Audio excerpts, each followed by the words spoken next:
Forget everything you think you know about the Knights Templar, the Crusader warriors draped in white cloaks with crimson crosses, famed for their legendary treasure and secret rites. Because behind that symbol lies something deeper, darker. The story of the Merovingian bloodline, a lineage erased from official history, yet still leaving faint traces in symbols, in power, and perhaps in those who shape the fate of Europe today. And here, at Bedtime History, we'll open the door to a history you were never taught, a history of things never meant to be spoken aloud. To understand the Merovingian story, we have to begin where history and legend blur into one. Gaul in the 5th century was a chaotic mosaic, the Western Roman Empire crumbling to dust, Germanic tribes flooding in from the north and east, and barbarian kingdoms shifting rulers like the wind. It was in this turbulent setting that a name began to echo through the earliest chronicles. Merovech, the figure regarded as the founder of the Merovingian dynasty, and the source of a strange legend that has endured for over 1,000 years. According to the historian Gregory of Tours and fragments of folk tradition, Merovech was not merely the son of King Clodio, a Frankish warlord, but carried within him something otherworldly. The tale goes that while the queen was pregnant, she went down to the sea and encountered a mysterious creature known as the Kinotaur, the 5-horned sea beast. No one knows exactly what transpired, only that she returned from that meeting to give birth to Merovech. From that moment, the Merovingian bloodline was believed to be a union of man and a force from the deep, an emblem of divine power and the protection of the gods. In the medieval world, where Christian belief and older pagan traditions still mingled, such a story was not dismissed as fantasy. On the contrary, it became a foundation for legitimizing Merovingian rule. If a king carried the blood of the divine, his right to reign came not only from victory in battle, but from a mandate beyond mortal reach, a decree no earthly rival could challenge. This was the core of the sacred king concept the Merovingians upheld for generations.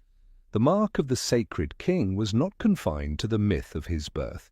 Merovingian rulers wore their hair long as a visible seal of untouchable authority. Among the Franks, that hair was believed to embody a ruler's strength and his bond with the divine. To cut a king's hair was to strip him of legitimacy and banish him from the throne forever. Royal ceremonies therefore guarded the king's hair with almost religious care, making it a living symbol of lawful rule. Another emblem, the honeybee, symbol of immortality and cosmic order, appeared in many Merovingian artifacts. In ancient symbolism, bees bridged the human and divine realms, representing a society bound together by loyalty and strict order. This was no idle choice, it was a deliberate statement that the Merovingian realm was built on a sacred order that could not be broken. The legend of Merovech, along with these sacred symbols, allowed the Merovingians to stand apart from other royal houses of the time. In a Europe still fractured and volatile, they emerged as a dynasty that combined military power with an otherworldly mark that inspired awe and fear among rival tribes. This became the bedrock of their rise under Clovis I, when their authority was secured not only with iron swords, but with the unshakable belief that they had been chosen by destiny to rule. Yet the power of a legend lies not only in whether it is believed in its own time, but in its ability to endure and adapt through the shifting tides of history. And the story of Merovech would follow his descendants through the Merovingians' 2 golden centuries, an age when they stood as one of the great pillars of Western Europe until the first cracks of decline began to appear. If Merovech was the name that sparked the legend, Clovis I was the man who turned that legend into a political and military powerhouse. Ascending the throne in 481, at just 15 years old, Clovis inherited a small, Frankish realm hemmed in by formidable rivals, other Germanic tribes, remnants of the Roman military, and independent territories across Gaul. In such a volatile landscape, survival required more than swords and spears. It demanded a bold strategy to expand his power far beyond the lands his father had left him. Clovis's most decisive move came during what might have seemed like just another tribal clash, the Battle of Tolbiac in 496 against the Alemanni. According to legend, as the tide of battle turned against him, Clovis prayed to the god of his wife, Princess Clotilde, a devout Catholic, promising that if victory was granted, he would convert to Christianity.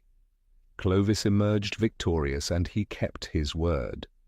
The conversion that followed was not merely an act of faith, it was one of the most astute political decisions in post-Roman European history.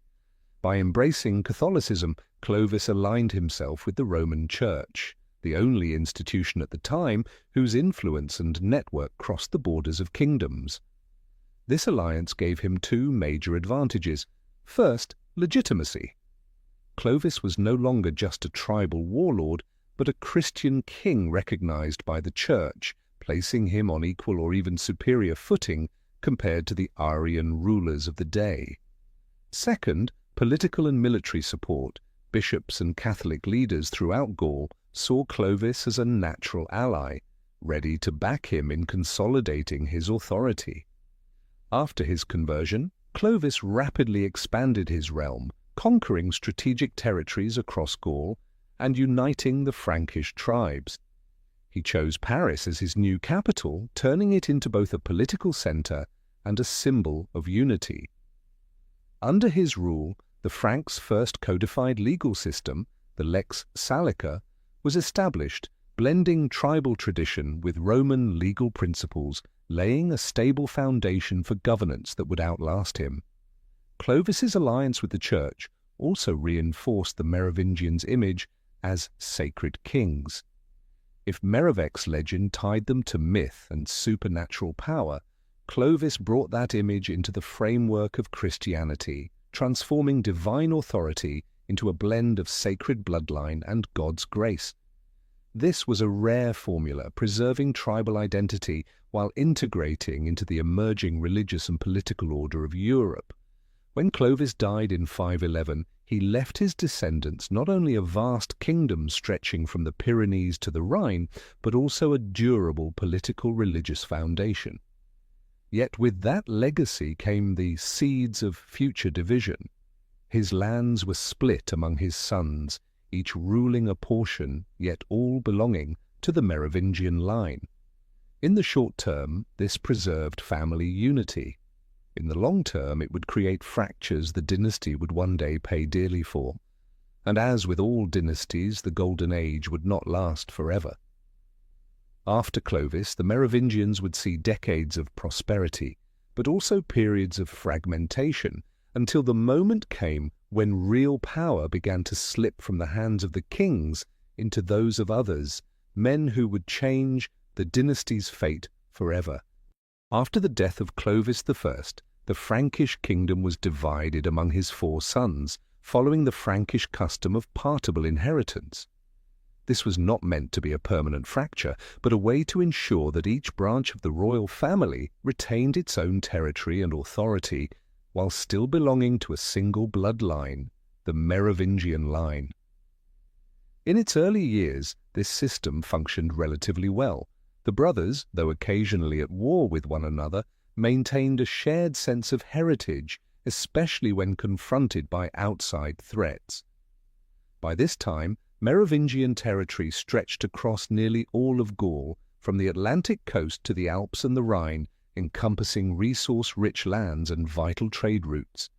They held key cities such as Paris, Metz, Soissons, Orléans, and Tours, each serving as both an administrative centre and a religious hub.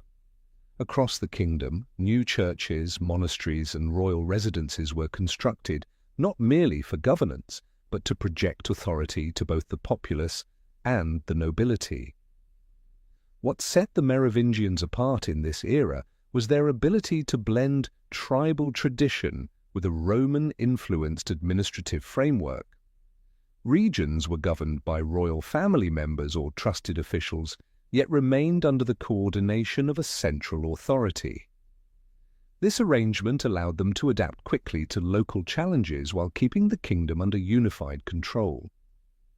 For the 6th and 7th centuries, this was an astute form of governance, decentralized enough to be flexible, yet cohesive enough to preserve stability over a vast domain. While neighboring kingdoms often relied solely on military might, the Merovingians wielded symbols and ritual as instruments of power. Chief among these was the king's long hair, a distinctive mark separating him from his subjects and imbued with sacred significance.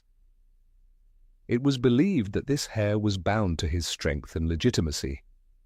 To cut it was to strip him of his right to rule, a symbolic act of deposition that required no bloodshed. Alongside the long hair, the honeybee became another emblem of the dynasty. Depicted on jewelry, insignia, and ceremonial objects, the bee in ancient symbolism represented immortality, order, and discipline, qualities the Merovingians sought to weave into the image of their kingship. Choosing the bee as a royal emblem was a deliberate statement. Their rule was part of a divinely maintained cosmic order, yet the very system of partible inheritance that had allowed them to govern such a vast realm carried within it the seeds of future trouble. As new generations came to power, the number of heirs multiplied, overlapping marriage alliances bred rivalries, and personal ambition could easily erupt into internal conflict. For a long time, the Merovingians had the strength to keep these tensions from tearing the kingdom apart, but the first cracks had begun to show. The Merovingian Golden Age was therefore both a pinnacle of power and a period when the roots of decline were quietly taking hold. Their symbols of authority, the long hair and the honeybee, still commanded awe, but soon they would be tested by forces not only from beyond their borders, but from within their own bloodline. And when real power began to slip from the king's hands, these symbols, once protectors of the throne, would stand as reminders of a sovereignty that was becoming more ceremonial than real. The 7th century marked a quiet but decisive shift in the balance of power within the Frankish kingdom. On the surface, the Merovingian throne still glittered with its sacred rituals and symbols. The king still wore his long hair, still claimed descent from the divine blood of Merovec, and still stood at the center of royal ceremony. But behind this facade, real authority had begun to slip from the hands of the royal family. The key figures in this transformation were the mayors of the palace. At first, this position was little more than a household office, managing the royal estates, overseeing finances, and assisting the king in day-to-day governance. Over time, however, especially as kings became preoccupied with ceremonial duties or distracted by family feuds, the mayors gradually evolved into the kingdom's true administrators. From mere aides, they came to command armies, control the treasury, and forge political alliances. They decided questions of war and peace, appointed officials, and negotiated with the church. In effect, the Merovingian king had become more of a symbolic figurehead, while the real levers of power rested in the hands of appointed officials who held no sacred bloodline. Among these, the Pipinid family rose above all others. Through strategic marriages and military prowess, they secured their dominance over key territories such as Austrasia, a resource-rich eastern region with vital military importance. Over successive generations from Pepin of Landen to Pepin of Herstal, the Pipinids expanded their reach far beyond the palace, becoming de facto rulers in their own right. The true turning point came with Charles Martel, the illegitimate son of Pepin of Herstal, who cemented his family's authority through his victory at the Battle of Tours in 732, halting the Muslim advance into Western Europe and securing his position not only in the Frankish realm, but across Christian Europe. Though he never took the title of king, Charles Martel embodied the complete reversal of royal power. He ruled without the crown, while the Merovingian king existed only in name. After Charles Martel, his son, Pepin the Short, inherited the office of mayor and pushed the transition to its final stage. With the support of Pope Zachary, Pepin posed a calculated question: who should be king? The one who merely holds the title, or the one who truly wields the power? The answer paved the way for one of the most unprecedented depositions in Frankish history. The decline of Merovingian authority was not a sudden catastrophe, but a slow erosion over decades. The sacred symbols remained intact, but the throne had long been hollow. And when the moment came, it took only a single, well-played political move to strip away the outer shell and reveal a reality that had existed for years. The Merovingians had lost their power long before they lost their crown. When Childeric III took the throne in 743, the Merovingian crown was already an empty seat of power. He was not the true ruler of the Frankish kingdom, but a ceremonial figure maintained to preserve the illusion that the dynasty of the sacred kings still endured. Real authority rested entirely in the hands of Pepin the Short, mayor of the palace, son of Charles Martel, and the man who ran the machinery of the state. For 8 years, Childeric III played his role, appearing at royal ceremonies, issuing charters drafted by the mayor's scribes, and doing whatever was necessary to keep the facade of Merovingian kingship intact. Yet even as a figurehead, his presence remained an obstacle to Pepin's ambitions. To legitimize his rule, Pepin needed more than the title of mayor. He needed the crown itself. In 750, Pepin sent a pointed question to Pope Zachary. Who should be king, the one who holds the title without power, or the one who actually governs? The Pope's reply, reportedly direct and unequivocal, gave Pepin the opening he needed. Authority and title should belong to the same person. It was both a religious and political sanction for an unprecedented act, deposing a lawful king in favor of the palace's chief minister. In 751 at Soissons, a council of nobles and clergy assembled. Childeric III was declared deposed. There was no uprising, no battle. The last Merovingian king was quietly taken into custody, and the act of deposition came in the form of a ritual humiliation. His long hair, the sacred symbol of Frankish royal legitimacy, was cut away. This gesture did more than strip him of his kingship. It severed the dynasty's claim to divine authority. After the ceremony, Childeric III was sent to the monastery of Sithiou, later Saint-Bertin, where he spent the rest of his life in silence and obscurity. No records suggest resistance or any attempt to reclaim the throne. For him, the dynasty ended not with a catastrophic war, but with a political decision wrapped in ritual and endorsed by the most powerful forces of the age. This moment marked the official end of the Merovingian dynasty after more than 2 centuries. The Carolingian line of Pepin the Short took its place, ushering in a new era for the Frankish realm. Yet the almost gentle, undramatic nature of the transition left behind an unsettling question. How could a dynasty that claimed sacred blood vanish so quietly? Had their power already been hollowed out long before, or did they willingly retreat into the shadows to safeguard something more important than the throne? That question would become the seed of centuries of speculation, linking the Merovingians to secret networks of power and to the most famous of medieval orders, the Knights Templar, who would emerge centuries later and be suspected of guarding the legacy of the sacred kings. The deposition of Childeric III in 751 was more than a dynastic change. It marked the beginning of a systematic campaign to erase the Merovingians from collective memory. In the centuries that followed, histories commissioned by the Carolingian dynasty and written by church-affiliated chroniclers reduced the Merovingians' role to near irrelevance, portraying them as inept rulers, the so-called aroi fainéants, do-nothing kings, who enjoyed privilege without governing.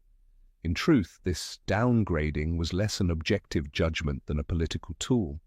The new dynasty needed to justify its seizure of the crown, and the surest way to do so was to recast their predecessors as symbols of decline.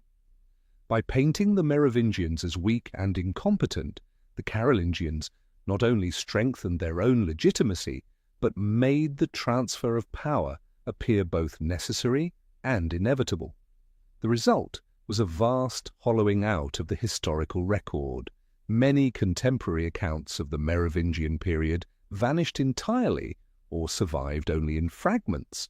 Official chronicles omitted or downplayed evidence of their actual power, focusing instead on anecdotes that reinforced the image of decadence. Monastic archives, custodians of the era's memory, restricted access to key documents, and over time some were lost, destroyed, or allowed to decay. Within the silence of official history, the Merovingians slipped into legend. The tale of Merovech and his mystical origins lived on in local folklore, whispered in the very lands they once ruled.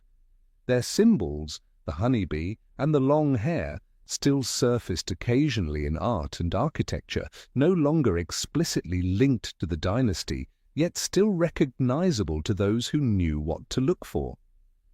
These gaps in the record became fertile ground for imagination, giving rise to theories that persist into the modern age.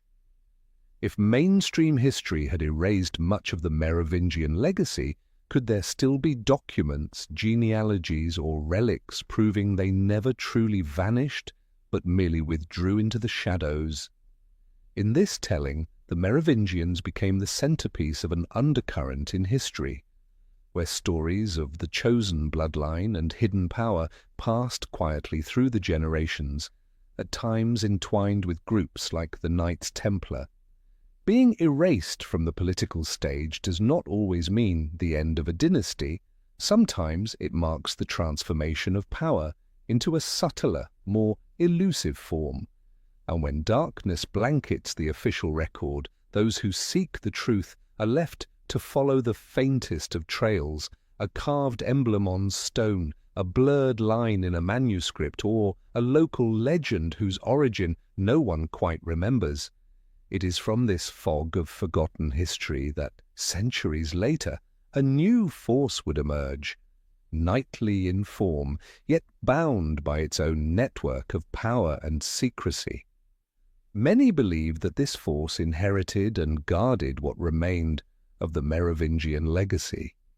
This was the moment when the Knights Templar stepped onto the stage of history.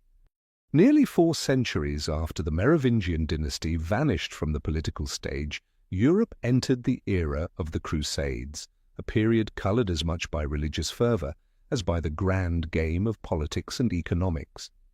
In 1096, Pope Urban II's call to arms ignited waves of crusading armies from across the Christian kingdoms, their goal to reclaim the holy city of Jerusalem from Muslim control. The First Crusade ended in 1099 with a Christian victory, establishing the Kingdom of Jerusalem and other Crusader states.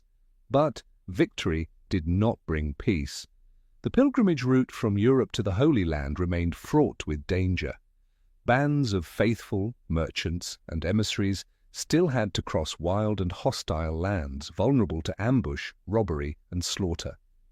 In this climate, a small band of knights swore an oath to defend pilgrims with their lives. In 1119, Hugues de Payan and 8 companions founded the Poor Fellow Soldiers of Christ and of the Temple of Solomon, later known simply as the Knights Templar. At first, they were far from a mighty force, fewer than 10 members, living under strict vows of poverty, chastity, and obedience. Yet from the moment of their founding, they received an extraordinary favor. King Baldwin II of Jerusalem granted them quarters in part of his royal palace, built on the site of the ancient Temple of Solomon. For Christendom, this was a place of unparalleled sanctity, bound to the legacy of King Solomon and the First Temple, a location heavy with both spiritual and symbolic weight. To be housed in one of the most sacred sites in Jerusalem was more than an honor. It was an opportunity. Beneath this site lay vaults and tunnels, many untouched since the days of Roman and Islamic rule. For nearly a decade, the Templars occupied these quarters, engaging in activities largely absent from official records, a shadowy gap in the historical narrative that has fueled centuries of speculation.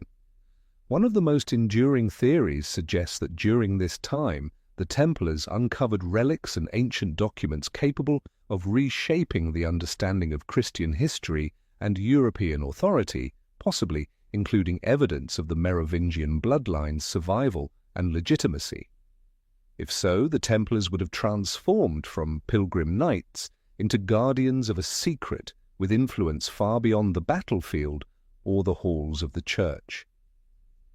Only a few years after their founding, the Templars were formally recognized by Pope Honorius II, who granted them extraordinary privileges, exemption from taxes, independence from secular rulers, and direct accountability only to the Pope himself. These freedoms laid the foundation for their rapid rise into a formidable military financial power spanning Europe and the Middle East, with a vast network of fortresses, banking operations and trade routes. Yet it was their singular position at the Temple of Solomon, and the unanswered questions about what they found there, that forever linked the Templars to a dense web of myths and conspiracies. Among them, the alleged connection to the Merovingians would prove one of the most persistent and haunting threads echoing through legend right into the present day. The decade the Knights Templar spent quartered at the site of the Temple of Solomon from 1119 to roughly 1129 remains one of the darkest and most hotly debated chapters in the order's history. Official records tell us almost nothing of their activities during this period, aside from the statement that they were protecting pilgrims. Yet given what we know of their original size, only about 9 men, it would have been nearly impossible to safeguard hundreds of miles of treacherous road. That practical impossibility has fueled centuries of speculation about what their true mission may have been beneath the Temple Mount. A handful of indirect sources from the 12th and 13th centuries hint that the Templars undertook excavations and surveys in the ancient tunnels beneath the site.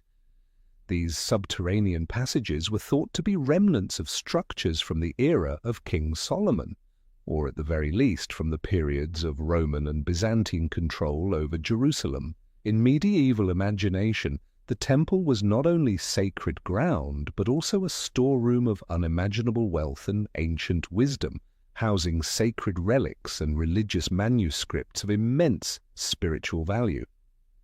From this gap in the record emerged the most enduring theory that the Templars uncovered documents and evidence capable of shaking the political and religious order of Europe. One branch of this theory ties their discoveries directly to the Merovingian dynasty. According to it, the Templars may have found genealogies, sacred texts, or bloodline evidence linking the Merovingians to central figures of early Christianity, possibly even to Jesus Christ and Mary Magdalene. If true, this would recast the Merovingians not as a dethroned medieval house, but as the chosen bloodline, and with a claim strong enough to challenge the legitimacy of reigning dynasties and even the authority of the Church itself. Oral traditions from southern France, once a Merovingian stronghold, tell of the Templars transporting large wooden chests from Jerusalem back to Europe, hiding them within fortified strongholds, particularly in the regions of Languedoc and Aragon. Modern researchers note that several Templar fortresses in these areas were either constructed or heavily reinforced soon after their return from the Holy Land, as if to guard something of extraordinary value. Though no archaeological proof has surfaced to confirm the theory, the Templars' sudden rise in wealth and influence after their time at the Temple Mount continues to fuel suspicion. Their treasure may not have been gold or jewels at all, but knowledge, and in politics and religion, a secret can wield more power than any fortune. If the Templars truly held proof of the Merovingian bloodline's legitimacy, then their later privileges, direct papal protection, exemption from secular law, become easier to understand. Yet such a secret would also make them a latent threat to kings and popes alike. And as history would later prove, in the ruthless world of medieval power, holding a dangerous truth could be as fatal as any defeat on the battlefield. After leaving Jerusalem and securing papal recognition in the early 12th century, the Knights Templar began constructing one of the most extensive and sophisticated power networks of the medieval world. At first they were famed as an elite military order, but within decades they had evolved into a multifunctional institution, at once an army, a banking system, and a continent-spanning logistical network. Across Europe and the Middle East, they built hundreds of formidable fortresses, from massive strongholds like Crac de Chevalier in Syria to strategically placed fortifications in Languedoc, Aragon, and Portugal.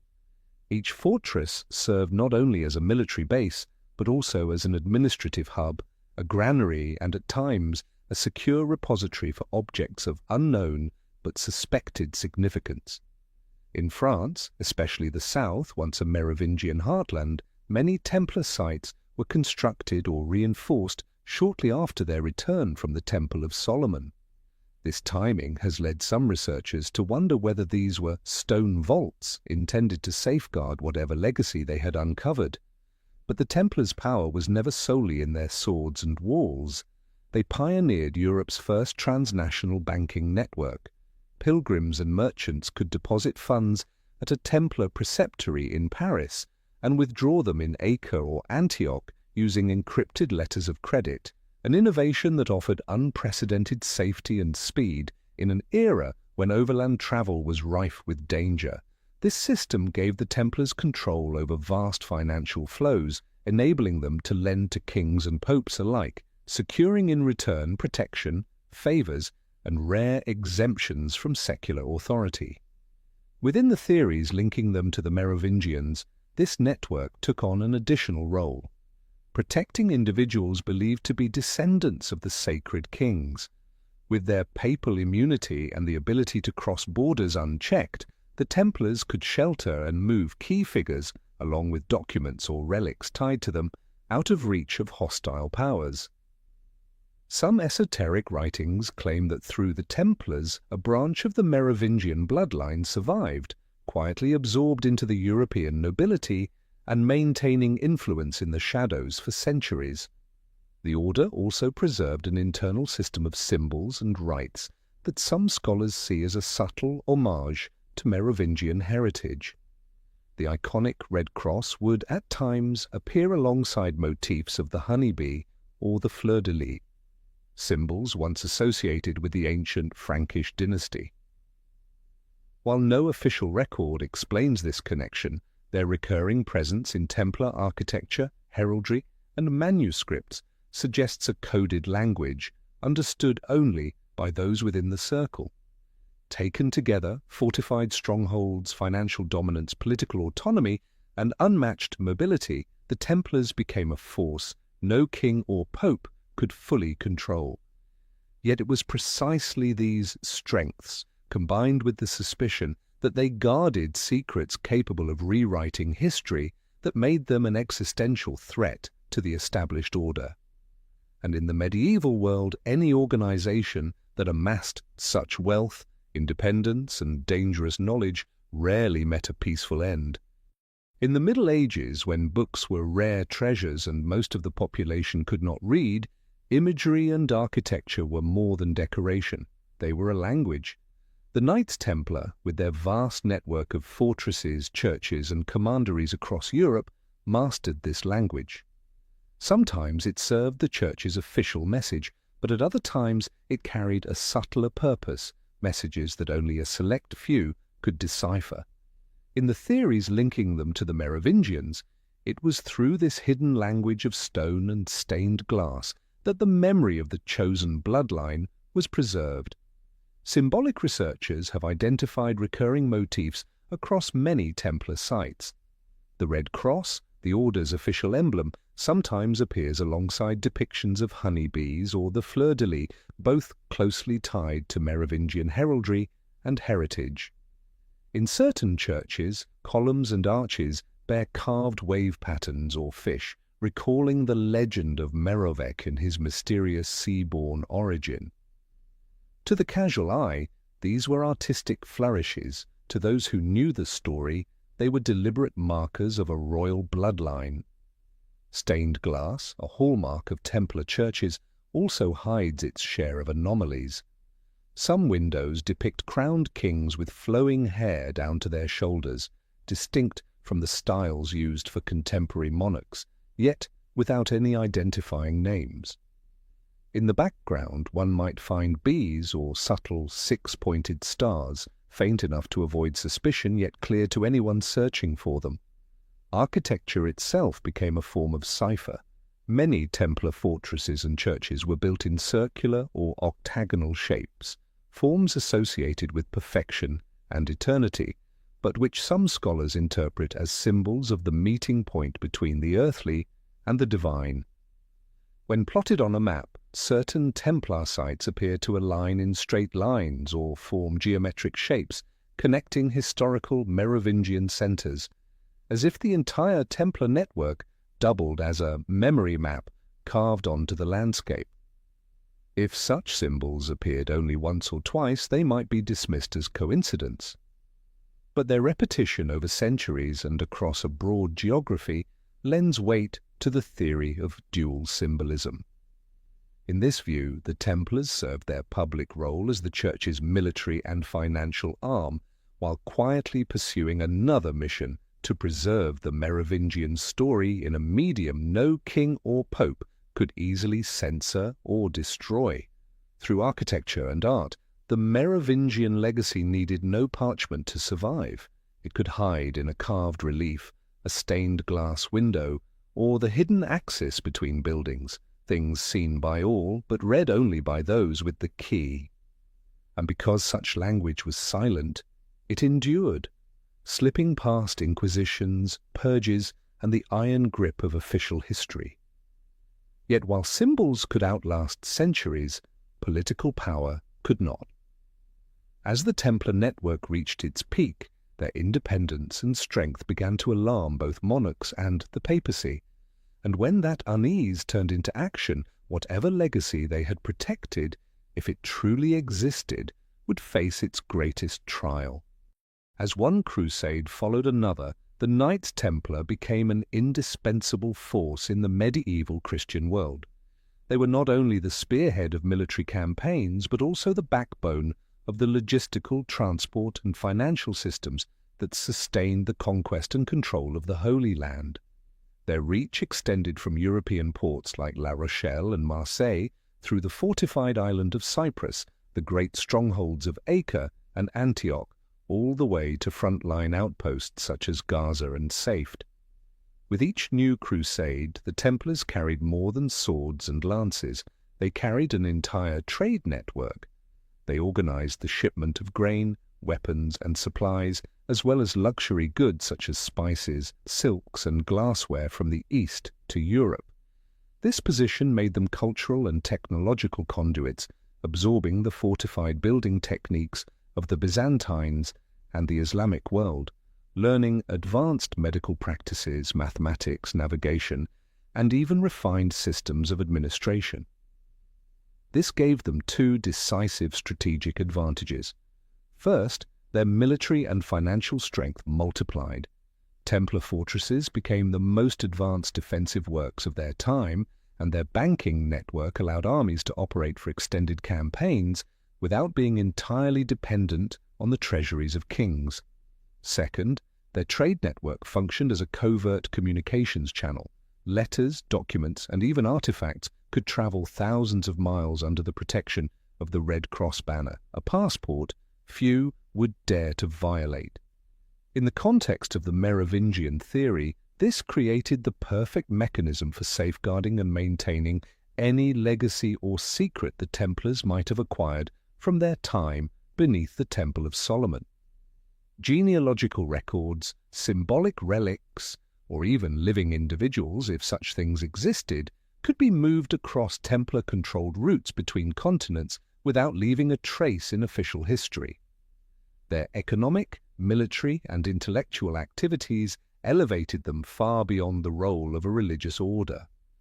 They became a supranational power, not wholly dependent on any single monarch or pope, with resources rivaling those of entire kingdoms. In many regions, Templar authority overshadowed local governance, as they controlled not only land, but also the movement of wealth and strategically vital information. Yet it was precisely this vast network and independence that planted the seeds of their downfall. When an organization grows wealthy, militarily formidable, and holds secrets that other powers cannot access or control, suspicion and envy inevitably follow, and with them, the determination to destroy. Still, before that reckoning came, the Templars would ensure their legacy was deeply entrenched. And if the theory of their Merovingian connection holds any truth, it was during this height of their influence that they made certain the secret would not die with their order. On Friday, October 13th, 1307, a secret order was carried out simultaneously across the entire realm of France.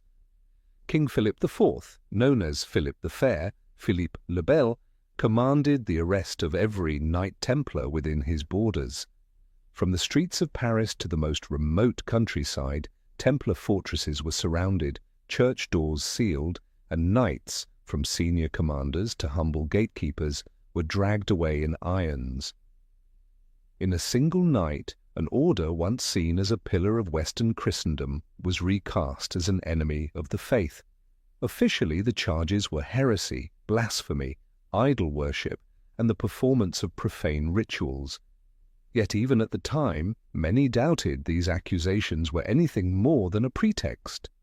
In truth, Philip IV was drowning in debt, much of it owed to the Templar treasury, which had bankrolled his wars.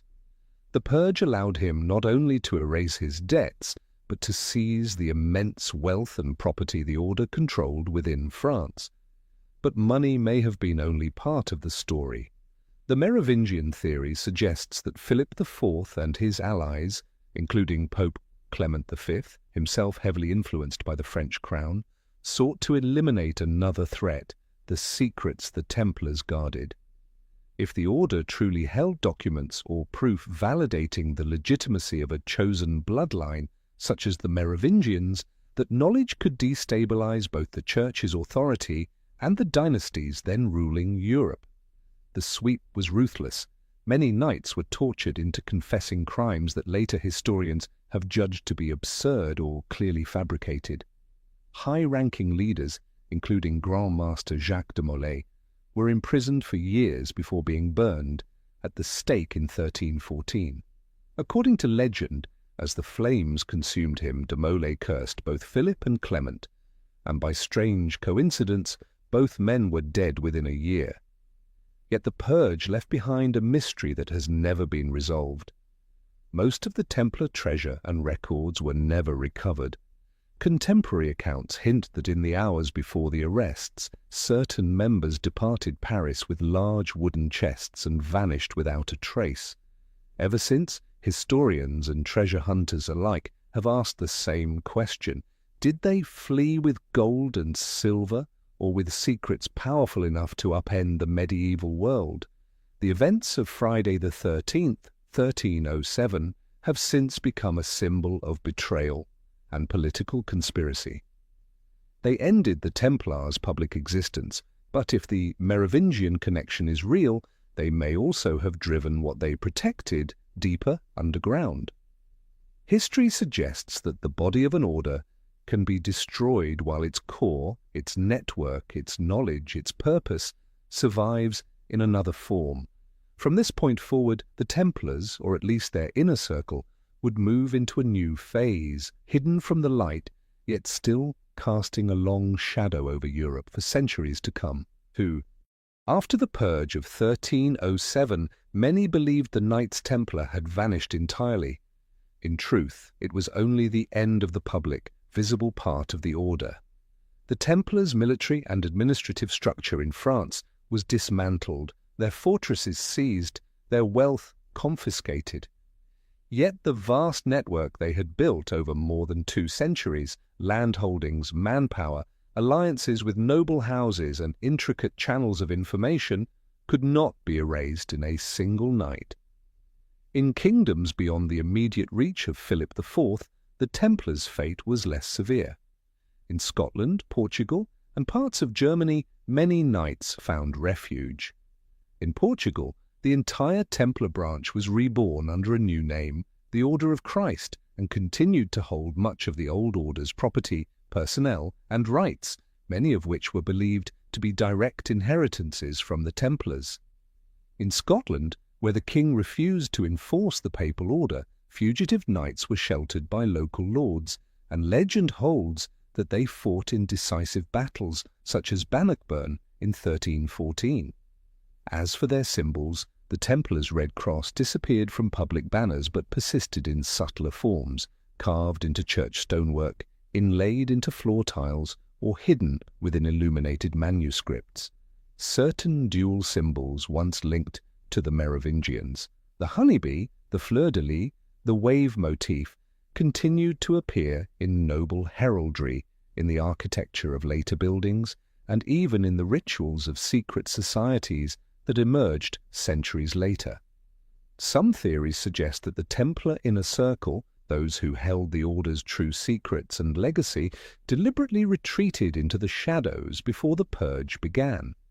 The disappearance of large wooden chests from Paris just before Friday the 13th lends weight to the idea that part of the treasure was spirited away to safety. If the Merovingian theory is correct, what they safeguarded was not simply gold or silver, but documents, genealogies, or relics tied to the sacred king's bloodline. From the 14th century onward, the Templars' name became wrapped in legend. In popular tales, they were guardians of buried treasure, hidden vaults, and voyages to distant lands. In esoteric circles, they were cast as keepers of ancient knowledge, passing it down through later secret societies such as the Freemasons or the Priory of Sion. Whatever the truth, one thing is clear: the Templars, at least their legacy, did not vanish, but instead transformed to survive in a new world where hidden power could at times outweigh the visible. And like a closed circle, the memory of the Merovingians, if indeed preserved by them, followed the same path, erased from official histories, yet lingering in symbols, rituals, and whispered traditions. From this point on, the story belonged not just to a dynasty or an order of knights, but to the deeper current of European history, a current that now and then rises to the surface to remind the world of a power never entirely forgotten. When official history nearly erased the role of the Merovingians, their memory survived, not in royal libraries or church archives, but in the quiet channels of oral tradition, symbols, and carefully concealed rituals. In regions that had once been their realm, especially in southern France, the story of the long-haired kings continued to be told, sometimes as a fireside legend, sometimes as a distorted fragment of history passed down through generations. Villagers spoke of a special bloodline that had once ruled and was later betrayed, its descendants still living among ordinary people, their identity hidden. These tales often came with subtle identifying marks: an old coat of arms featuring a honeybee, a family with unusually long hair, or a strange symbol carved into a church doorway with no official explanation. To outsiders, these were simply quaint bits of local folklore. To those who understood, they were fragments of a much larger story. In esoteric circles, the Merovingian memory was preserved more systematically. Certain secret societies, rumoured to be spiritual heirs or direct successors of the Knights Templar, maintained symbolic rites connected to the chosen bloodline. Their ceremonies might reenact the coronation of a Merovingian king, incorporate the honeybee or fleur-de-lis into their regalia, or recite passages that hinted at the dynasty's supernatural origins. The Freemasons, the Priory of Sion, and other elusive orders often feature in these theories. Direct evidence is scarce, yet the repetition of symbols and heraldic motifs, along with discrete ties between members and ancient noble families, has fueled the belief that these are the keepers of the memory. They never publicly proclaim a mission to protect the Merovingians, yet scattered clues in the architecture of their lodges, in internal documents, or even in the speeches of their leaders, are thought to allude to that very purpose. Some of these societies appear to have designed their rituals as a form of coded transmission. To an outsider, they are merely solemn, arcane spectacles. To an initiate, trained in the symbols and the story, they reveal a deeper meaning. This is how a memory can survive for centuries, even when every official institution denies it. Over time, what remained of the Merovingian legacy became an inseparable blend of historical fact, village lore, and esoteric practice. The threads are so intertwined that it is nearly impossible to distinguish evidence from embellishment. Yet this very ambiguity has made the story resilient. It does not need proof to exist, only the act of being told, remembered, and embedded in forms that people encounter every day without realizing. From fireside tales in rural hamlets to discreet rituals in shadowed lodges, the Merovingian memory still flows like an underground river through the centuries. And sometimes it surfaces, not to reveal the entire truth, but to remind us that there are chapters of history that have never truly slept. By the 19th century, Europe had entered an age of contradiction. On one side, industrialization and empirical science were reshaping society with the precision of modernity. On the other, the Romantic movement was stirring a deep nostalgia, a yearning for the heroic past, and the aura of lost legend. This was fertile ground for the Merovingian story, buried for centuries, to rise again into public consciousness. In France, once the heart of Merovingian rule, a surge in national historical revivalism sought roots older than the Carolingians or the Capetians. Romantic historians and writers such as Augustin Thierry and Jules Michelet reimagined the history of the Franks, painting the long-haired kings with dignity and mystery as emblems of an ancient French identity.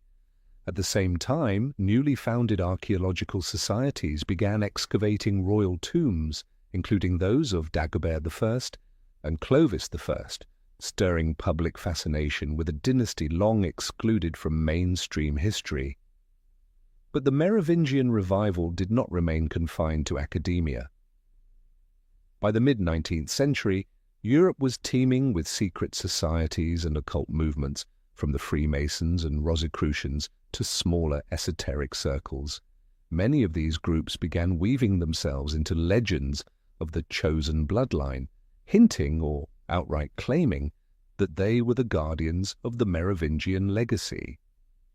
Among the most tantalizing names was the Priory of Sion, a shadowy organization said to have existed for centuries, protecting evidence of a bloodline stretching from Jesus Christ and Mary Magdalene to the Merovingian kings.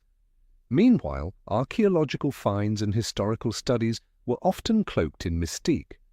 Certain artifacts, jewelry engraved with honeybees or fleur-de-lis, were interpreted as proof that Merovingian symbols had survived deep within French culture. Secret societies were quick to adopt these discoveries, folding them into their own symbolic systems and using them to reinforce the conviction among initiates that they were heirs to a sacred inheritance. In literature and art, the Merovingians returned in romanticized and enigmatic form. Painters recreated the coronation of Clovis I or portrayed the long-haired kings in solemn profile, but with details absent from historical records: a fish, a cluster of bees, a ripple motif, each a subtle nod to the dynasty's legendary supernatural origins. These visual cues seem designed for an audience fluent in the symbolic language of the esoteric world. The blending of archaeology, romantic literature, and esoteric tradition transformed the Merovingians from a historical dynasty into a cultural phenomenon, a layered symbol that was at once national heritage and a cipher for theories of hidden power and secret bloodlines. By the century's end, the image of the long-haired king had re-entered Europe's collective imagination, not merely as a chapter of history, but as part of an unfinished story. By the 20th century, the Merovingian story had moved beyond the closed circles of secret societies and scholarly journals into an entirely new arena, popular culture. This was the age when print media, radio, and later television began to shape the global imagination on an unprecedented scale. Within that wave, the Merovingian legend was reborn, reshaped, and spread faster than ever before. From the early decades, writers of esoterica began publishing works that linked the Merovingians to some of history's most controversial themes: the origins of Christianity, the legend of the Holy Grail, and the medieval secret orders. These books blended historical research with bold speculation, producing dramatic narratives in which the long-haired kings were not merely temporal rulers but heirs to a sacred inheritance with the potential to alter the world order. A defining moment came in the 1980s with the publication of Holy Blood, Holy Grail by Michael Begant, Richard Lee, and Henry Lincoln. Drawing on a mix of historical documents, esoteric traditions, and provocative hypotheses, the book popularized the idea that the Merovingians might be direct descendants of Jesus Christ and Mary Magdalene. Although condemned by mainstream historians, it became a publishing sensation, propelling the legend far beyond the confines of academia and secretive circles. Film and television played their part as well. European and American documentaries on the mysteries of history began including the Merovingians as part of a hidden network of power linking past and present. In fictional works, ancient bloodlines with shadowy influence, along with cryptic codes embedded in architecture and art, often carried the unmistakable imprint of the Merovingian narrative, even if the name itself was altered to suit the story.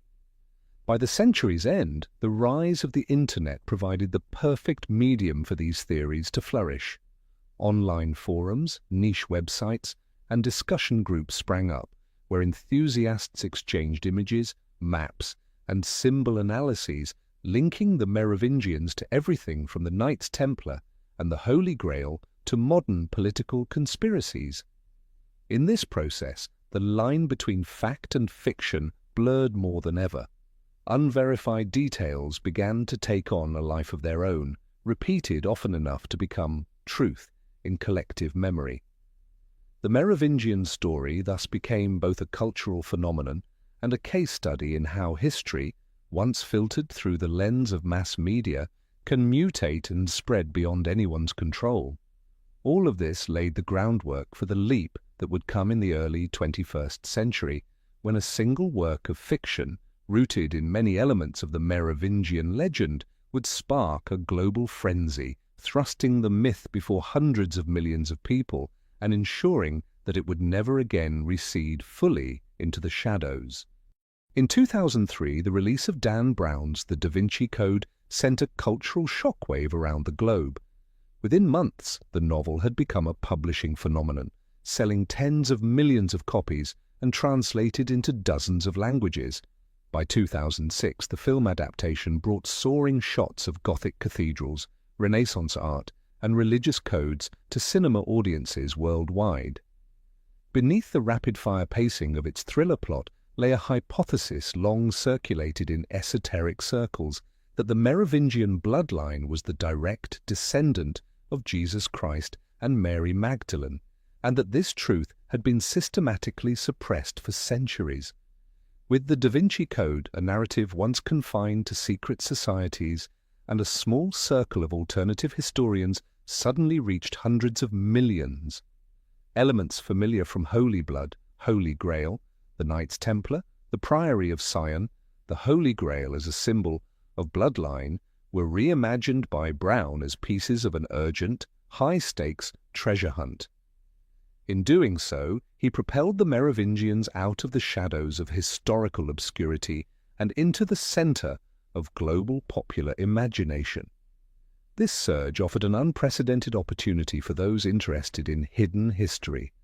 Books, documentaries, and television specials on the Merovingians, the Templars, and related theories multiplied. Places linked to the legend, most famously Rennes-le-Château in southern France, became tourist destinations for both scholars and the merely curious. The chosen bloodline entered cultural life as a mystery, both romantic and controversial, fueling countless conversations in public forums and behind closed doors. But the speed and scale of the phenomenon also posed a danger, the risk of the story dissolving into the fog of fiction. For many, the Da Vinci Code was not a gateway to serious research, but an entertainment product. Details invented or exaggerated for the sake of the plot began to overshadow and sometimes replace verifiable historical facts.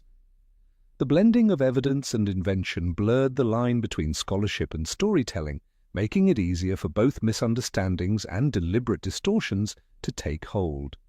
Religious institutions and mainstream historians responded with strong rebuttals, dismissing the book's claims as baseless sensationalism. Yet, as history has shown, attempts to suppress or discredit a narrative often have the opposite effect. The very act of denouncing the Da Vinci Code only heightened public curiosity because, throughout history, trying to kill a story has often ensured its survival. In the end, the Da Vinci Code left a double legacy. On one hand, it was the catalyst that made the Merovingian mystery one of the most widely recognized historical enigmas in the world. On the other, it draped the subject in a layer of commercialized fiction that made separating fact from fabrication even more challenging. For seekers of historical truth, it became both a golden opportunity to draw attention and a daunting task to guide audiences through the maze of hypotheses, symbols, and novelistic invention. From that moment onward, the Merovingian legend escaped the control of any single group or scholar. It became common property in the realm of global imagination, an unfinished mosaic to which anyone, from researchers to casual readers, could add a tile of their own. As the Merovingian story stepped into global view, it ceased to be merely a historical mystery. Modern theories began to link this chosen bloodline to the architecture of political and economic power shaping today's world. The core idea is simple. If Merovingian descendants survive, they may have merged into the political and financial elite of Europe, and by extension, the global stage, maintaining influence through marriage, alliances, and discrete financial networks. In this framework, the survival of the Merovingians does not necessarily imply they are poised to reclaim a throne in the traditional sense. Instead, their influence could manifest through modern channels: board seats at centuries-old banking houses, control over cross-border trusts, or informal advisory roles to governments and international institutions. Some independent researchers point to genealogical overlaps between certain present-day aristocratic families and lineages connected to the Merovingians, arguing that such connections are unlikely to be purely coincidental. Economically, these theories often focus on Europe's historic financial hubs, London, Zurich, and Luxembourg, where banks with multi-century histories remain intertwined with aristocratic families or dynasties connected by complex marital ties to royalty. If a surviving Merovingian branch had integrated into these networks, they could indirectly influence global finance, shaping investment flows, currency markets, or the funding of political campaigns. In the political sphere, the theories become more sensitive. Some authors speculate that individuals of Merovingian descent may hold key positions within institutions like the European Union, NATO, or influential think tanks that steer foreign policy. Strategic marriages over generations, combined with a culture of elite networking, would allow them access to the levers of power without requiring direct public visibility. Yet all these theories face the same barrier: a lack of public, verifiable evidence. Bloodlines can, in theory, be traced through genetic technology, but gaining DNA samples from ruling or noble families is nearly impossible. Furthermore, any genealogical overlaps without supporting documentation are easily dismissed as coincidence. This absence of proof leaves the hypothesis both contested and alluring, providing fertile ground for speculation and reinterpretation. What is certain is that in symbolic and cultural terms, Merovingian remains a latent power brand. In diplomatic receptions, closed-door summits, and ceremonial events, invoking a bloodline with deep historical roots can serve as a subtle way of signaling rank. Whether real or imagined, the Merovingian narrative in the context of global politics and economics has become a unique layer of meaning, where history, legend, and the mechanics of influence blend into a network that is difficult to see, yet impossible to entirely dismiss. If we were to plot modern European power on a single map, 4 cities stand out: Paris, Brussels, London, and the Vatican, each carrying its own distinct layer of meaning when viewed through the lens of the Merovingian hypothesis. They are not merely capitals or headquarters of international institutions. In many interpretations, they are nodes where currents of political, financial, religious, and symbolic influence converge. Paris, the historic heart of the Frankish kingdom and the modern capital of France, was chosen by Clovis I as his seat of power after uniting the Frankish tribes. Here stands the Basilica of Saint-Denis, resting place of France's kings, which occupies a central place in the Merovingian legend. Some researchers claim that the city's architecture and street plans still encode hidden axes and symbols recalling this legacy. Today, Paris remains a political and cultural nexus. Any narrative involving royal bloodlines can find an eager public here. Brussels, the capital of Europe with the headquarters of the European Union, and NATO, is where decisions affecting hundreds of millions are made. Many Belgian and Luxembourgish noble families have deep marital ties to European dynasties, including branches once connected to the Merovingians. Their presence in Brussels' political and financial life bolsters the idea that this city could be a key link in a power network stretching back to the Middle Ages. London, with its semi-autonomous financial district, the City of London, is a global capital of capital. Here, centuries-old banks and investment houses are often tied, through complex history, to European aristocracy. Supporters of the Merovingian hypothesis point out that, while London was never under Frankish rule, the dynasty's legacy could have reached into its power structures via marriage alliances and commercial networks. The Vatican, the spiritual epicenter of the Catholic Church, is the most complex node of all. If the Merovingian theory, linking the bloodline to Jesus and Mary Magdalene, holds any truth, the Vatican would be both a possible keeper of that evidence and the institution with the strongest motive to control or suppress it. The Vatican's secret archives, a labyrinth of tightly guarded documents, have long fueled speculation about what must never be revealed. When these 4 points are connected on a map, some researchers envision a network of both official and unofficial channels, private conferences, trust funds, banking consortia, and even religious or cultural events serving as discrete meeting grounds for those with shared interests or origins. While there is no public proof of such a power quadrangle, the idea that Paris, Brussels, London, and the Vatican form a connected lattice tied to a hidden legacy ensures that the Merovingian theory continues to live in the collective imagination. And in that imagined network, the most intriguing element is not what is displayed openly, but what runs beneath. Connections never recorded in minutes, agreements never declared aloud. It is in the space between the visible lines on the map and the invisible threads beneath that the Merovingian story finds its most enduring foothold. Over the past century, journalists, independent historians, esoteric researchers, and even amateur investigation groups have tried to trace the Merovingian thread within the fabric of modern power. They have combed through genealogies, pored over faded monastic manuscripts, surveyed ancient architecture for hidden symbols, and cross-referenced data on Europe's aristocratic families. Yet an odd pattern emerges. Most of these efforts stop suddenly, as if an invisible wall were blocking any deeper progress. Some ended for mundane reasons, lack of funding, loss of interest, but others carry a more unsettling tone.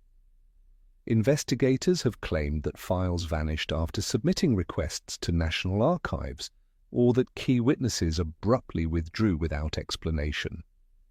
In some cases, research teams received discreet advice, warning that continuing would create trouble for people involved. One of the most cited examples occurred in the 1970s, when a team in southern France claimed to have uncovered a cache of documents linking a local noble family to the Merovingians across centuries. Before they could publish, the entire collection was stolen in a mysterious break-in. The police never found the culprit, and the press coverage faded quickly into obscurity. In more recent decades, researchers have described data disappearances in modern form, electronic records erased without cause, email archives vanishing from accounts, or entire sets of digital photographs of original documents becoming corrupted. While such events could have mundane explanations, their frequency in this context has formed a pattern too persistent for casual dismissal. It is, of course, impossible to definitively claim a coordinated conspiracy. Yet if the hypothesis of a connection between the Merovingians and contemporary power structures holds any truth, the motive for limiting information would be obvious. Any revelation capable of undermining legitimacy or disrupting long-standing power arrangements would be zealously protected, sometimes by methods far short of open intervention. Ironically, it is the very abandonment or obstruction of these inquiries that keeps the legend alive. In the public mind, each failed project does not disprove the theory. Instead, it reinforces the belief that there must be something worth hiding. Thus, the Merovingian story continues to occupy a suspended state, half fact, half fiction, where every gap is filled by speculation and imagination. Perhaps this is why, if the truth exists, it is unlikely ever to be fully exposed. And yet, in another sense, it is this very ambiguity that ensures the Merovingian narrative will never die, only shift in form, carried forward by each new generation of seekers. Throughout human history, the notion of a chosen bloodline has held a singular magnetism. It blends tangible, worldly authority with an intangible aura of sacredness, merging inherited genetics with symbolic storytelling. For the Merovingians, this appeal is heightened by the mythic layers surrounding their origins, the tale of Merovech and the mysterious sea creature, the sacred long hair that could never be shorn, the honeybee as a symbol of immortality. Whether fact or legend, these elements etched the Merovingians into memory as a dynasty whose right to rule came not only from military strength, but from a supernatural mandate beyond earthly law. The allure of the chosen bloodline rests on a deep psychological need, the human desire to believe in a greater order, one where power is bestowed upon those appointed by fate. In the ancient and medieval world, this belief could stabilize societies. Subjects obeyed the king as an act of obeying divine will. In the modern era, the sentiment persists in subtler forms expressed through reverence for old dynasties, royal symbolism, or meticulously preserved genealogies. Yet the very appeal of this idea carries great risk. When a group claims, or is believed, to possess chosen blood, it can become a tool to legitimize authority, shut out competition, and justify actions beyond common ethical boundaries. History offers countless examples of regimes and political movements exploiting this belief to secure dominance, launch wars, or suppress rivals. In the case of the Merovingians, the danger is amplified by the elusive nature of the narrative. With much of the evidence existing in the murky space between history and legend, verification becomes nearly impossible. This gives those who wish to exploit the story free rein to select only the details that serve their purposes, discard inconvenient truths, and craft a version of reality tailored to political or economic gain. In today's globalized, media-saturated world, such a story can spread at breathtaking speed, capturing hearts before facts can catch up. Its emotional pull, combining historical mystery with mythic grandeur, makes the public susceptible to fascination long before they consider its credibility.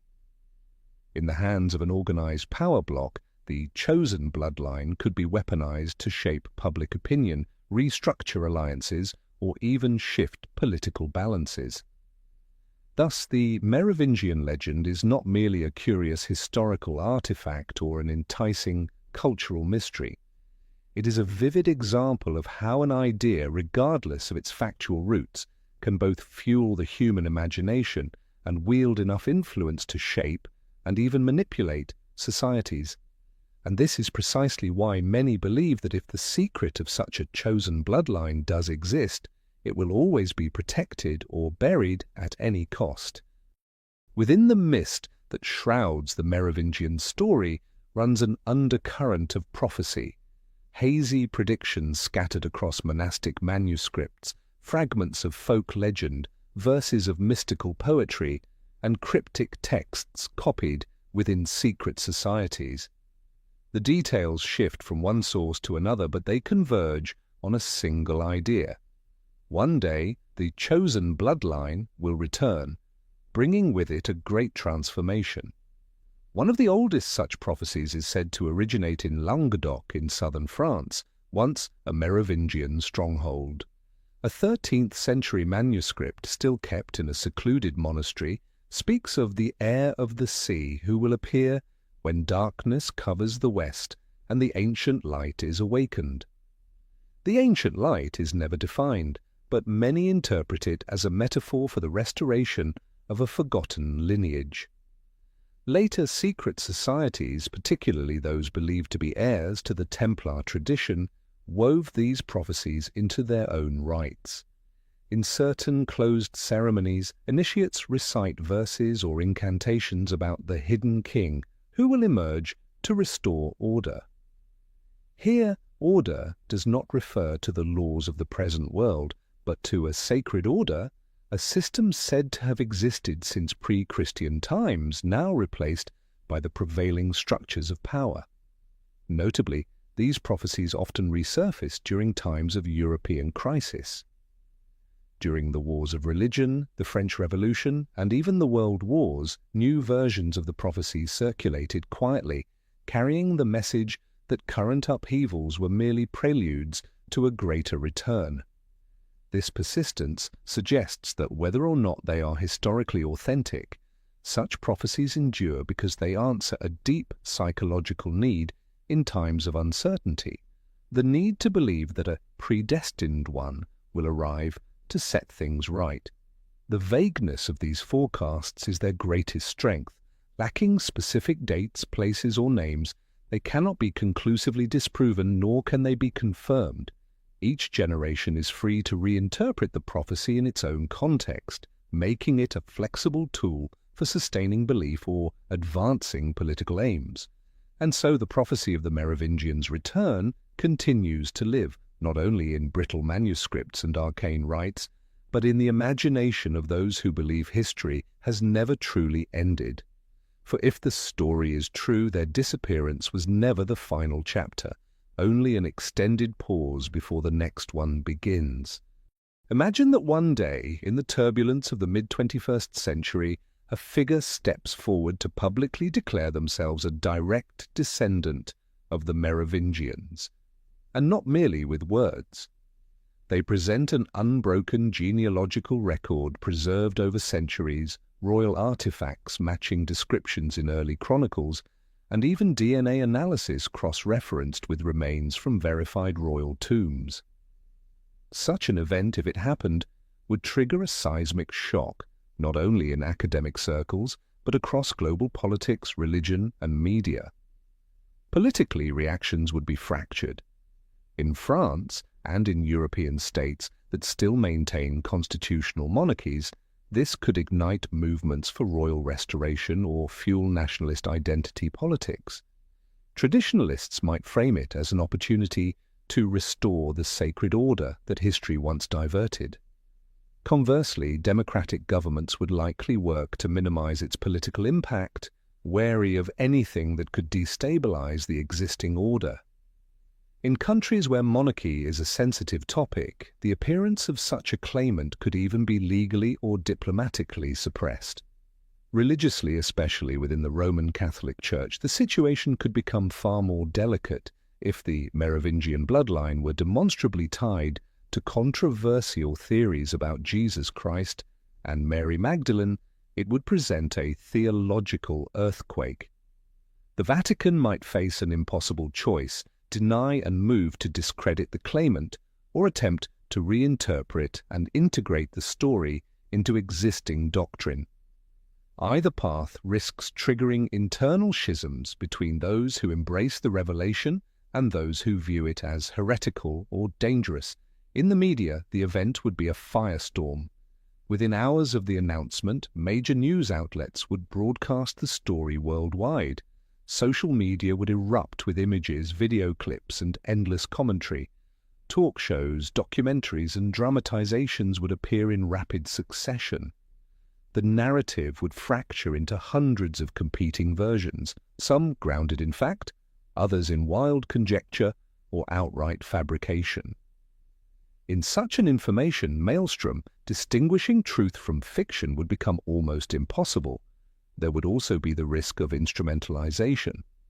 Political, economic, and religious factions could all seek to use the Merovingian heir as a rallying symbol or as a wedge to divide. The individual might be invited to speak at international summits, courted to endorse or oppose key policies, or manipulated as a bargaining chip in discreet negotiations. They could become both a unifying figure and a polarizing one, depending on how they and their handlers chose to navigate the spotlight. Ultimately, the question is whether the modern world, with its entrenched systems of governance, international alliances, and delicate balance of power, could truly accommodate the return of a sacred king, even in symbolic form. Or would such an appearance unleash a cascade of new conflicts where history, religion, politics, and media collide in a storm too chaotic for anyone to control? The Merovingian story has never been purely history. It exists in the liminal space where what can be proven and what can only be believed meet. On one hand, we have firmly recorded fact. The Merovingian dynasty once ruled much of Western Europe for over 2 centuries, only to be deposed in 751. Royal tombs, artifacts, and certain documents remain, providing a solid historical framework.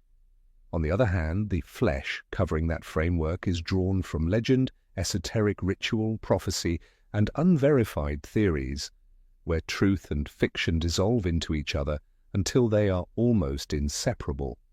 It is in this grey zone that the story finds its most enduring life. The absence of absolute proof does not weaken it. On the contrary, it invites imagination to fill in the gaps. Anyone approaching the Merovingian narrative can select their own version of truth to match their belief or purpose. The historian searches archives for fragments, the mystic deciphers symbols, the filmmaker spins it into a screenplay, while the public enjoys it as an unsolved mystery. This is also why every attempt to settle the story fails. When one theory is disproven, it doesn't vanish, it simply transforms, merging with new fragments, anchoring itself to whatever gaps remain. The grey zone is the perfect ecosystem for legend, open enough for anyone to participate, closed enough that no one can claim a final ending. For the Merovingians, living in this grey zone offers another advantage. It shields the story from total control. If every fact were exposed, the mystery would evaporate. But kept in this half-true, half-false state, it remains both challenging and seductive, continually inviting inquiry. This is the ideal state for a legend to survive the erosion of time, the shifts of politics, and the upheavals of society. The Merovingian tale does not need to be entirely true to hold power.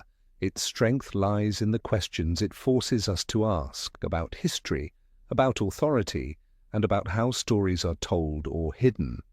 And as long as those questions remain unanswered, the Merovingians will continue to live in the collective imagination, a reminder that the past never fully closes. It only waits to be awakened in a new form. When we look at the Merovingian story through the lens of accessible historical records and archaeology, it is like standing before an ancient painting worn down by time. Some sections remain vivid: the victories of Clovis I, the coronation rites, the sacred long hair, the year 751 when Childeric III was deposed. But between these preserved strokes lie vast gaps where the paint has either flaked away naturally or been deliberately covered over. What we see is the part we are allowed to see. The official chronicles, the artifacts curated in museums, the architectural work still standing. This is the surface layer, safe, filtered, and arranged to form a coherent story according to the standards of accepted history. It is the portion of the painting hung in a well-lit gallery, accessible to all. What we don't see is what has been removed or hidden. Documents lost in war or quietly misplaced from archives, genealogies scrubbed of certain names, manuscripts buried deep in monastic libraries that few are permitted to touch, and oral histories kept alive only within select families or secret orders. These might hold pieces capable of altering the whole picture, or at least forcing us to question the version of history we have inherited. Between these two layers lies a middle ground, those faint, ambiguous clues, repeating symbols in architecture, strange patterns in stained glass, alignments of roads and landmarks that connect historical sites in improbable ways. They are like brushstrokes that don't quite fit the visible composition, marks that hint at another painting underneath. To the casual observer, they are coincidence. To the seeker, they are signs that the official picture is incomplete. In the case of the Merovingians, history functions like a canvas deliberately left with missing sections. These gaps are both the genuine absence of data and a constructed space designed to preserve mystery. They ensure the viewer is never fully satisfied, always hungry for the next fragment, and that hunger itself becomes the lifeblood of the story. Perhaps the greatest danger is not in what we do not know, but in believing we already see everything, when in truth we are looking only at a portion carefully chosen for display. For once we think the painting is whole, we stop searching. And that is when the real story doesn't just remain hidden, it quietly vanishes, not through suppression, but through forgetting.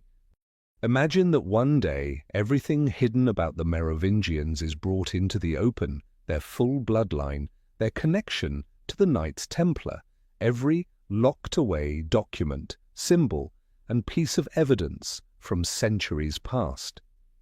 If the complete truth were laid bare, what would it actually change? Would it shake the political and religious foundations of Europe, or would it cause only a brief surge of curiosity before fading into the constant churn of the digital news cycle? The first impact might be a restructuring of how we understand history itself. The core narrative of Europe, the relationship between secular and spiritual authority, the formation of kingdoms, would have to be rewritten, this time with the re-emergence of a chosen bloodline that had been pushed to the margins.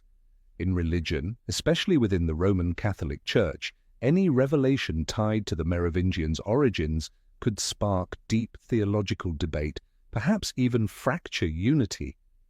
Yet it's equally possible that the most profound effect would not come from the truth itself, but from how it is received. In an age where misinformation and conspiracy theories move faster than facts, no amount of proof is guaranteed universal acceptance. Some would see it as a historic breakthrough, others would dismiss it as fabrication or manipulation. In that case, the Merovingian mystery, solved or not, would continue to live on as legend, only in a new form. The final question is not just what will we know, but what will we do with what we know? Truth can be a light that disperses darkness, but it can also be a fire that burns down the very foundations on which society rests. Are we prepared to face the consequences of seeing the full picture, especially if it forces us to abandon beliefs held for centuries? Perhaps this is the Merovingian story's most enduring essence.